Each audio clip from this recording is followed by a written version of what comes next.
Hey everybody, my name is Blake. I'm here with Golden Valley's Home Rec program. Today we are going to be doing some baseball and softball infield fundamental drills. These are great to get your hands and your mind ready for your spring season. So let's get into it. Alright, so our first drill today is just using your bare hands. It's simply one person on a bucket and they're just going to give you one hop right in here. What you really want to focus on in here is making sure that you're using both hands to catch the ball and working to bring it up into your chest. That's the best way to get a clean transition and to ensure that you're going to field the ball cleanly every time. This is how it works.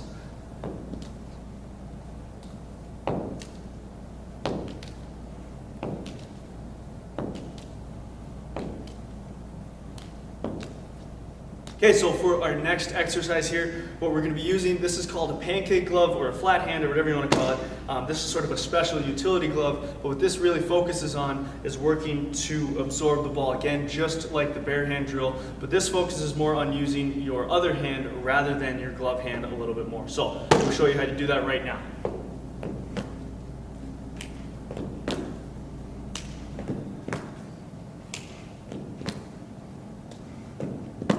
So now lastly, you get your glove and you're good to go here. You're just going to do the same thing you've been doing. You're going to do one straight on, then you're going to do open, forehand, and backhand. I'll show you how to do these right now. So you start out right here, same thing, working on keeping those hands together and fielding straight into your chest, just like this. That works and creates a clean transition and allows you to sort of absorb that.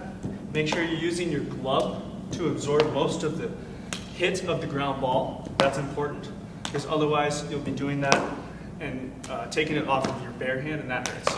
Now secondly, you're going to open up.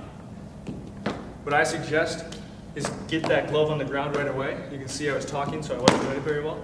But keep your glove on the ground right away and then come up and meet it. That's the best way to do these and that's how you're going to get the most consistent result in these. Then lastly, go to backhand. Now these, you want to make sure that your elbow is staying bent almost this entire time. So if you have to get lower to do that, that works. But you don't want to do this, where you stab and keep that elbow straight.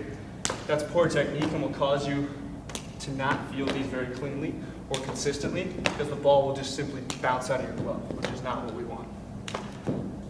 And lastly, one thing I would like to note is these drills can be done inside and outside. So they're very flexible in that way. Just make sure you don't put a hole in your wall. Your mom would not like that. Now this last drill we're going to be doing, this is the 2-ball drill. Again, this one is no glove this time. And you're going to be working with a partner that has 2 balls. Now there's 2 sides to this. One, you need to field the ball cleanly, moving back and forth.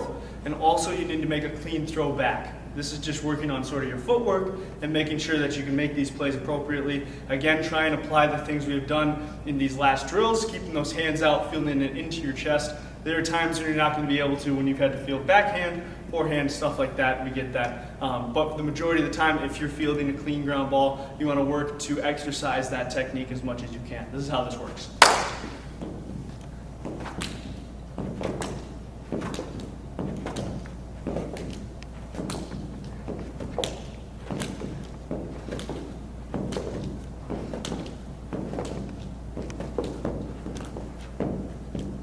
I hope these drills have given you guys some insight on some great things you can do to prepare for the upcoming season. I mean, honestly, it's a great sport. I can't say how much I love it, and I really hope you guys do too. So once again, my name has been Blake. This has been Home Rec, and have a great time doing these.